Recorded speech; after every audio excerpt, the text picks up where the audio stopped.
Buenos días, soy Juan Agustín Mancebo Roca, docente de Historia del Arte en la Universidad de Castilla-La Mancha. La ponencia El poeta y el espía, visiones últimas de Gabriel D'Annunzio, establece una lectura del film homónimo basada en la relevancia artística e histórica del personaje, analizando los hechos relatados y la implicación real del fascismo en su biografía, a través de su coprotagonista, el joven federal Giovanni Comini, además de las tensas relaciones con el partido, haciendo hincapié en la corte de espías, aduladores y vigilantes del Bate en el laberíntico y abigarrado contexto del Vittoriale degli Italiani, donde el poeta pasó los años más oscuros de su vida y donde convergen la metáfora existencial y espacial, estableciendo una relación de mutua desconfianza con Mussolini. Atención, esta presentación contiene spoilers.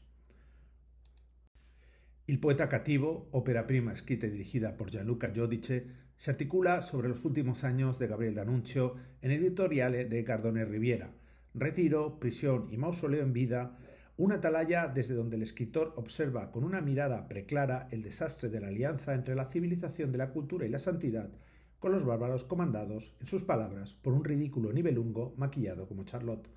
La decrepitud física y mental del Bate coincide con las horas más oscuras de una Italia asfixiada por la brutalidad fascista, a un paso de una guerra para la que no está preparada y con ella la aniquilación de una de las cunas de la cultura occidental. El film representa una lúgubre época histórica llena de contradicciones que coinciden con las del poeta en cuestión, uno de los protagonistas más complejos de la historia de la Italia contemporánea. En el interior de la ciudadela, que refleja la barroca teatralidad sobre la que el Bate ha construido sus mitos, el del escritor, el del amante y el del soldado, deambulan toda una serie de personajes destinados a satisfacer sus apetitos, conservar su legado y, sobre todo, espiarlo para que no pueda oponerse a los propósitos imperialistas de Mussolini. Entre esa dramaturgia ampulosa y decadente aparece como refuerzo el joven Giovanni Comini, enviado a Gardone Rivera por el mismo Aquiles Tarache, secretario general del Partido Nacional Fascista, para observar cualquier movimiento en contra de los designios de los jerarcas.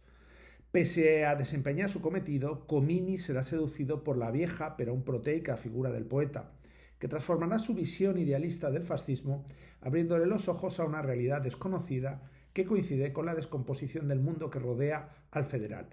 Una mascarada de delación, represión y muerte cuya ciega fidelidad a los ideales del fascismo los convierte en traidores a aquellos que no comulgan con ellos. El poeta y el espía es una película que, además, se puede leer como un documento histórico-fílmico dentro del relato de ficción a partir de tres características fundamentales. En primer lugar, porque delimita coherentemente la postura de D'Annunzio en el contexto de una encrucijada política de la que él fue uno de los antecedentes. El poeta, precursor de la estética del fascismo, no pudo sustraerse a la idea de que la situación devenida constituyera una desviación de sus ideas, aunque éstas estuvieran determinadas, al igual que las del gobierno italiano, por el militarismo y el intervencionismo. En segundo lugar, porque argumenta la condición pavorosa del fascismo, y con ella la anulación de la voluntad de todo un pueblo sin recurrir a los tópicos, sino que establece metáforas argumentales, visuales e incluso sonoras sobre su degradada corrupción. De hecho, esa condición repercute en aquellos que se oponen al régimen, puesto que viven en un angustioso silencio y son reprimidos por sus ideas. Finalmente subraya la condición traumática de la época de los totalitarismos, de sus efectos de quiebre en el zeitgeist y las consecuencias que provocaron. Una ruptura que trasciende su cronología temporal y que se ha proyectado intermitentemente hasta devenir en la situación política contemporánea, en la que existen, salvando las diferencias, una serie de paralelismos determinados, como ha señalado Antonio Scurati, por el auge de los populismos. Por ello, El poeta y el espía reconstruye un periodo histórico preciso, pero actúa como una advertencia clara sobre contextos políticos y sociales que se repiten, filtrados por nuevos factores determinados por lo contemporáneo. Pese a su marcado decadentismo, Gabriel D'Annunzio fue uno de los escritores que defendió con mayor vehemencia las innovaciones tecnológicas de la modernidad y al cine como nueva forma de arte que consideraba el de la velocidad, transfiguración y elemento de liberación. D'Annunzio saludó fervientemente el advenimiento cinematográfico, al que consideró lo más parecido a la tragedia griega, dentro del paradigma de un escritor que era a la vez un hombre de teatro. Para el Bate, El teatro se relanza en el cine y el cine libera al teatro de sus ataduras disciplinares. Una lectura atenta de su obra nos lleva a espacios de intersección entre finales del XIX y principios del XX, pero su sustrato ideológico está determinado por un contexto premoderno. En cuanto al cine, entre 1910 y 1920 se pueden contar más de una veintena de películas basadas en escenarios danuncianos. Si bien es cierto que no todas fueron adaptaciones literales, el Bate cobró fabulosos derechos de autor por la adaptación de sus obras a la gran pantalla y firmó que no escribió el guión de Cabiria, de Pastrone, una película determinante basada en el Salambó de Flaubert. D'Annunzio sugirió los nombres de algunos personajes, ideó con Pastrone la composición de una banda sonora específica y el título, que significa Nacida del Fuego. Si bien es cierto que la colaboración de D'Annunzio estuvo determinada como relación publicitaria para promocionar la película épica y colosal. El film coincidió con un momento histórico y cinematográfico muy determinado. Italia se reivindicaba en el escenario internacional con la conquista de Libia y David Walt Griffith la tendrá como referente para construir lo que se ha considerado su época de esplendor en su filmografía y con ella el nacimiento del cine moderno, que incluso tendrá un sujeto cinematográfico en la película de los Taviani Good Morning Babilonia. D'Annunzio escribió, entre otros, los guiones de Il sogno di un tramonto de Otonno de Luigi Maggi en 1911, El fuoco de Pastrone en 1915 y La nave de Gabrielino D'Annunzio y Mario Roncoroni en 1921. Además, sus novelas fueron argumento para películas como Francesca de Rimini de Ugo Falena en 1910, que tuvo una versión norteamericana de James Young un año después, La Figlio di Lorio de Gustavo Serena en 1911, La Gioconda de Eleuterio Rodolfi en 1916, que además había tenido otra versión norteamericana en The Devil's Daughter de Frank Powell en 1915, y las dos versiones de Forse che sì, Forse che no de Alfredo D'Antoni en 1916 y Guido Brignone en 1920. Tras su muerte y con la pérdida de influencia en la cultura italiana, se han adoptado otros escenarios como El delito de Giovanni Episcopo, protagonizada por Aldo Fabrici, y fundamentalmente la reconocida El inocente de Luchino Visconti, testamento cinematográfico del director milanés y probablemente la mejor película para introducirse en el mundo sensual y decadente del escritor originario de Pescara. Como uno de los italianos más famosos del mundo, su imagen aparece en documentos audiovisuales históricos, como algunas películas de la empresa de Fiume en las que comandó a los Arditi, los Osados, y voluntarios desde la toma de la ciudad hasta el Natale di Sangue en 1920.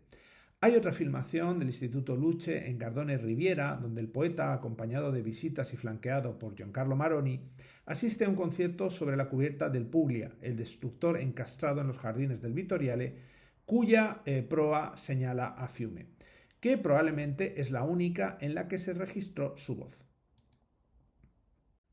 Volviendo de nuevo al poeta y el espía, probablemente la secuencia emblemática de la película constituye el encuentro entre Gabriel D'Annunzio y Benito Mussolini posterior al viaje de este último a Alemania para reunirse con Hitler en el marco de la alianza que se repartiría Europa. A pesar de la oposición de los fascistas, D'Annunzio insiste en visitarlo, donde se produce un diálogo gélido entre ellos. Según la cinta y las crónicas históricas, el Bate le advierte que ha cavado su propia tumba. El contraste culmina cuando el poeta presencia las aclamaciones masivas a Mussolini en la misma ciudad, revelando la pérdida inevitable de Italia y de los jóvenes italianos, simbolizado en el abrazo que D'Annunzio le da a uno de los soldados de Mussolini. La enfermedad, la depresión y la revelación de que los ideales por los que luchó y vivió han perdido sentido preludian la escena del encuentro con los voluntarios de Fiume, en la que D'Annunzio se presenta cada vez más envejecido. La película logra una caracterización magistral. El poeta, postrado e incapaz de sostenerse, con zapatillas de estar por casa, pronuncia un discurso desprovisto de triunfalismo, integrándose como uno más de los fantasmas que infestan Italia en la víspera de su muerte. Este retrato subraya la decadencia personal y nacional bajo el fascismo tardío. La última parte de la película, la oscuridad, se focaliza en el invierno del 38, en el momento del deceso de D'Annunzio. Giudice insiste en la espacialidad del Vittoriale, presentando una suerte de laberinto, un nido de ratas que remite visual y simbólicamente a las arquitecturas sombrías de Iván el Terrible de Eisenstein. D'Annunzio muere en su escritorio y de hecho en el Vittoriale todavía se conservan sus gafas sobre la mesa de trabajo en la que exhaló su último aliento. De modo que la película explora ese elemento de la realidad para construir su clima fúnebre. Uno de los aspectos más sugerentes del film es que introduce la posibilidad de que el poeta fuera asesinado, insinuando la connivencia entre los servicios secretos alemanes y el PNF. Esa hipótesis, sin embargo, se mantiene siempre en el terreno de la sugerencia y nunca es explícita, de modo que el espectador ocupa un espacio activo en la interpretación de los hechos y las líneas de sombra del relato. La muerte de D'Annunzio se presenta así como la culminación de la fantasía tanatológica que recorre toda su trayectoria literaria, a tiempo que su fallecimiento se escenifica como una nueva puesta en escena barroca y excesiva, coherente con la teatralidad del Vittoriale y del espíritu d'annunziano. En un breve epílogo, Gianni Rossi y Emi, la espía alemana, tratan de deslindar responsabilidades respecto a lo sucedido, lo que refuerza el estatuto ambiguo de la intriga. A partir de ahí, la película se desplaza hacia la retórica escenográfica de su entierro, dominado por la presencia masiva de los camisas negras, en un clima que remite a otras representaciones como el conformista o Novecento de Bertolucci. Al funeral acude un Mussolini silencioso, cuya figura atraviesa la película con una presencia determinante, pero sin pronunciar una sola palabra, recurso que subraya su condición de poder mudo pero omnipresente. Este desenlace también tiene una dimensión simbólica. Mussolini parece por fin librarse del problema que representaba D'Annunzio, a la vez aliado incómodo y competidor en el terreno de la escenificación política.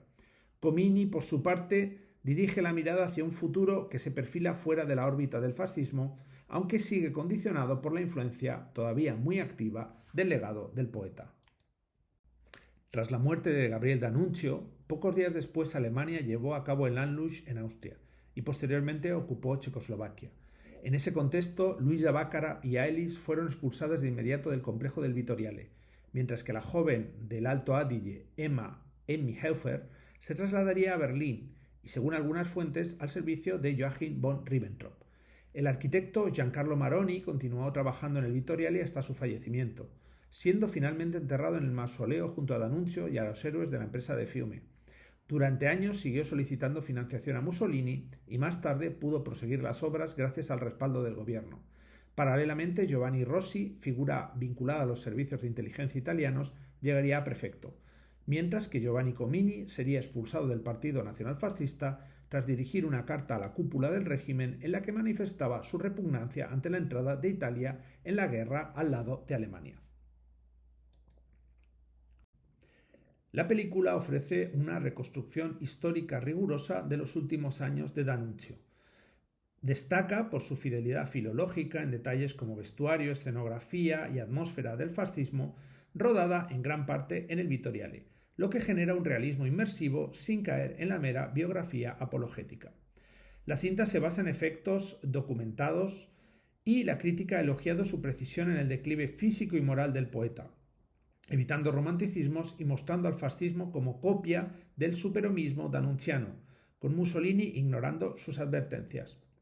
Aunque no es una película histórica pura, prioriza la alegoría sobre la exhaustividad, capturando la decadencia del régimen a través de la evolución de Comini de fiel a disidente.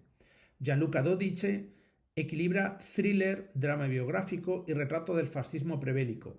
Integra los laudi para humanizar al poeta, contrastando su belleza con la propaganda y el horror de las torturas fascistas. En conclusión, la película reconstruye con maestría un episodio clave del fascismo italiano, reivindicando a D'Annunzio como figura compleja y profética frente a la deriva totalitaria ideal para los análisis histórico-cinematográficos. Muchas gracias.